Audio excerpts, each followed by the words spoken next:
YouTube channel. তো বন্ধুরা, দেখো এনটিপিসির এই অঙ্কটা 4 জানুয়ারি 2021 এসেছিল সিবিটি ওয়ানে। অঙ্কটা কি বলেছে, একটি রম্বসের একটি কর্ণ অন্যটির 65%, ঠিক আছে।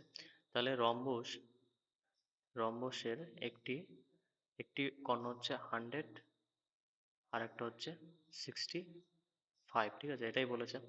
লম্বা কর্ণটিকে বাহু হিসেবে ব্যবহার করে একটি বর্গক্ষেত্র আঁকা হয়। মানে এই যে বাহুটা যেটা 100, এটাকে ব্যবহার করে একটা বর্গক্ষেত্র আঁকা হয়। রম্বস ও বর্গক্ষেত্রের ক্ষেত্রফলের অনুপাত কত হবে, এটা বলেছে। তাহলে রম্বসের ক্ষেত্রফল বের করতে গেলে কি করতে হবে, এই ফর্মুলাটাই ব্যবহার করতে হবে, রম্বসের ক্ষেত্রফল, ঠিক আছে, ইজিক্যাল টু হাফ ইন্টু কর্ণদ্বয়ের গুণফল। তাহলে হাফ ইন্টু 100 ইন্টু 65, কাটাকাটি করলে 50। এবার এটা যদি গুণ করি তাহলে দেখো 5 5 25, 530 আর 32, তাহলে 3250। এটা হয়ে গেল রম্বসের ক্ষেত্রফল। এবার আমরা বর্গক্ষেত্রের ক্ষেত্রফল বের করব।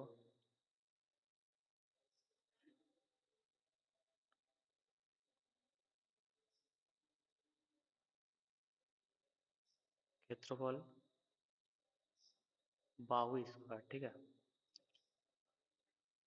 তাহলে আমাদের বাহু কত, 100 আছে, বড় বাহুটা নিতে বলেছে, এটার স্কোয়ার করলে কত হচ্ছে, 10,000। এইবার তাহলে রম্বস ও বর্গক্ষেত্রের ক্ষেত্রফলের অনুপাত কত হবে। তো প্রথমে আমাদের রম্বসটা লিখতে হবে, 3250 রেশিও 10,000। এবার কাটাকাটি করি, যদি 5 দিয়ে কাটি তাহলে দেখো 200, এখানে 5 দিয়ে কাটলে 65। এবার আবার 5 দিয়ে যায় 40, এটা কাটলে 13।